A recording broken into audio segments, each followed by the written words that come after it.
Alright YouTubes, how are you all doing? Hope you're well. Thanks for tuning in, welcome back to the channel. Today's video we've got a Volkswagen Transporter in, and it's in for a nasty little dent on this back door. So the guy, I think, didn't shut the door and reversed onto the edge of it. So yeah, it's quite nasty. The edge is all folded over in there, but it should come out okay.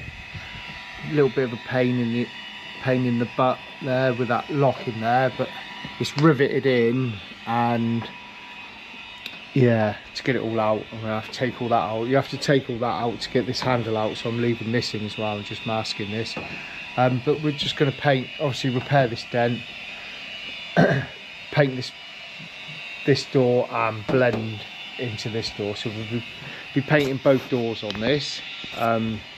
So yeah, a little bit of a tricky dent, but quite straightforward on the paintwork. So yeah, I'm in a bit of a rush on this one. I'm a little bit behind as usual. I'm always behind with jobs. So yeah, I'm going to get cracking straight away. So yeah, get all the camera set up and do some footage of the repairing of this, the prepping and the painting, hopefully. Anyway, we'll see. Right, I'll get set up and we'll get cracking on. Alright YouTubes, how are we all doing? Hope you're all well. This guy had his back door smashed in, which isn't nice. Well, depending on how you look at it. Repair it was a little bit awkward on this one. It's quite strong, the edge of that door, and obviously it was only a small bit of damage, but the weight of the van pushing against it, folding both those skins over. Yeah, it was a little bit awkward to get it to line up. So really, that edge has to be pretty much bang on for any filler work to be done. There's nothing I can sort of reshape with filler on that edge, and obviously got to be careful that you don't start splitting the edge of the skin. Yeah, I've warmed it up. I don't really want to pinch it with the mole grips because it fucking digs in. Yeah.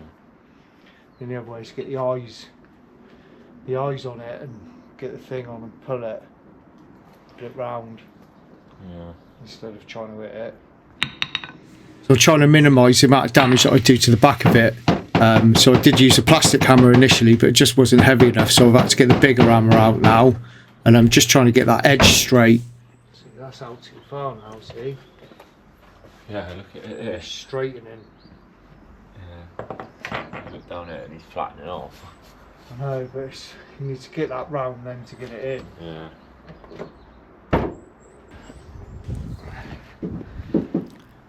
So you sort of have to have a bit of patience really, and you spend quite a lot of time tapping away, and it doesn't look like you're achieving much, but it's all, you know, it's like small increments really.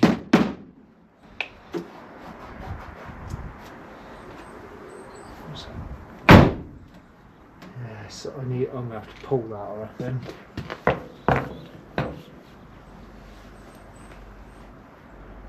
So I'll try and bend it with the mole grips.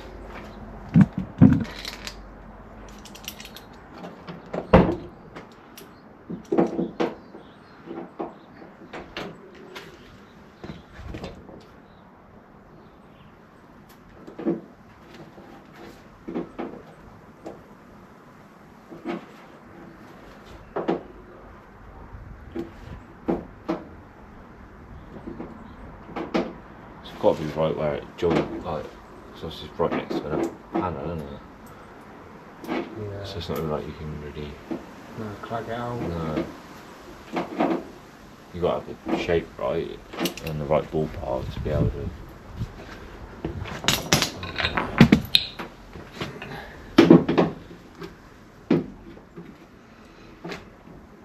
It's more straight than it.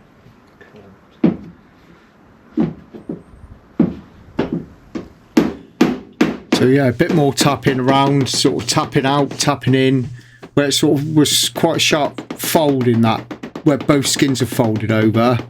You sort of have to get it out and proud first really, to then sort of dress it back in and try and get the shape along that edge. And yeah, it was harder than what it looked, really, to be fair. Sort of, you know, where you pull the edge out, you pull it out too far, and then yeah, sort of just trying to get it all straightened up. Like I say, you can't really, you can only put a small sliver of filler along that edge to get the level with the door, you know, door that's next to it. And yeah, it was a lot more awkward than it looked. So it took quite a while of panel beating, and I'm not a trained panel beater by trade, and I'm always learning, but I'm really getting into the panel side of things, and I'm taking on bigger stuff now. I've been doing a bit of welding lately, and I haven't put anything on camera yet, but I'm sort of getting there. You know, I've done my apprenticeship as both, and pretty much most of my career was in the paint shop. So yeah, there's going to be more panel work coming up. We've got a couple of vans to put side panels in, a transporter like this one, a whole side panel in, the big side panel, so we've got that to do, and an inner wing to pull on that. A lot of work on that job that's coming up. Hopefully I'm going to get it done by Christmas, and we've got another transit in with a side panel, and I've done a couple recently, so I'm getting into welding. I'm slowly getting a bit more panel equipment, you know, stuff for pulling and stuff for welding, and I've got a welder and stuff. So yeah, once I get a bit more confident in the heavier sort of panel, the panel replacement welding side of things, I was going to start putting a bit more of that on the channel. But yeah, it just gives us more options for work, you know, whereas anything welded on panel, really, I'd have to get a friend of mine in to help me, and it sort of delays me. I'm grateful that my friend will come in to do it, but yeah, I need to practice. You know, I know, you know, pretty much what's involved with welding and replacement panel, but I just need to gain more experience, really, now. That's the thing. You can sort of know how it all goes, but I'm not going to get any good at it unless I keep tackling it and making a few mistakes along the way to learn. So I need to gain more experience in it. But yeah, definitely we're going to be starting to do a bit more heavier panel and get involved with welding and stuff. Bought myself a small little spot welder as well, which is going to help, because plugging everything with a MIG welder can be quite time consuming, and it's nicer to try and make some parts look factory, whereas you can't with a MIG welder. So yeah, a bit more panel work coming up soon in the next few videos. So yeah, there was a bit of rust around that security lock that was in there, and I didn't take that out, so I sort of just doing that as a bit of a courtesy gesture, really. Pulled out all the skin around it as best I could, and yeah, just getting it prepared for the filler now.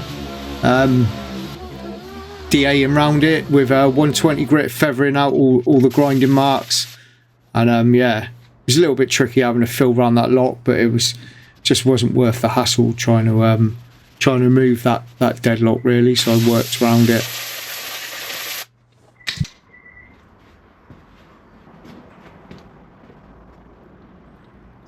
So just putting a little bit of rust treatment. There's a few little rust pits around that lock where it had been drilled out, and a bit of bare metal was exposed. So a couple of little coats of Genelite, the old Genelite rust converter. I think it works. It's been about for years, Genelite, but I always put it on any rust that we maybe put filler over pits and stuff like that, or any rust that we come across. So I always put some Genelite on it. So yeah, just giving it a skim of Evercoat Rage Gold for the first skim.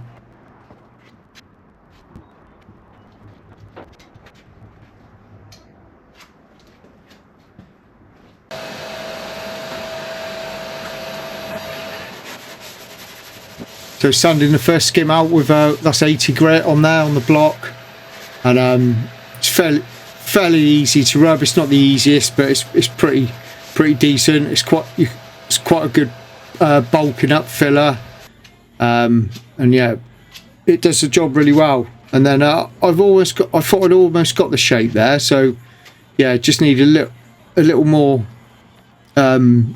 filler work on top of that. So I'm using the Rage Ultra now for the second skim, thinking that I'm going to get it in this skim, and everything felt okay, and it all lined up okay with the door, and the filler felt okay, apart from just below the recess of that number plate pressing. There's like a little bit of a sharp feature line that's inwards, and the transition between, you know, where the panel bulges out, that little line in there as it goes up round the number plate recess. Yeah, it was an bit of an awkward shape to do, and I didn't quite get it. It just didn't look right, and it would show up. It's, you know, it's only a small little area, but it just didn't feel right.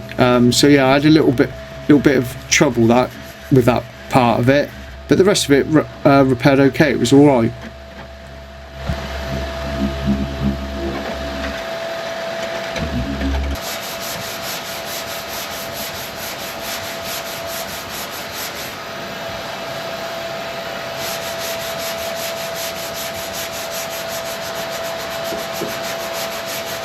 Poking through, isn't it?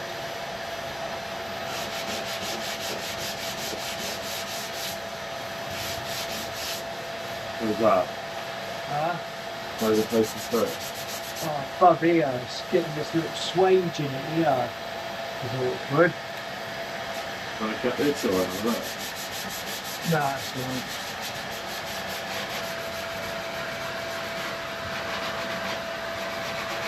Zoe's still playing tomorrow? Yeah, I don't know why. You going number 10? Probably be in goal. Yeah. I think we missed them loads. I think we're missing like 4 or 5 loads. Missing? Yeah. Why? I don't know. I've got it.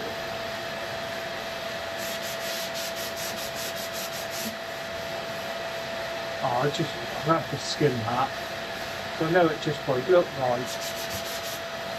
Transition. Yeah. Shame, because the electric house goes alright.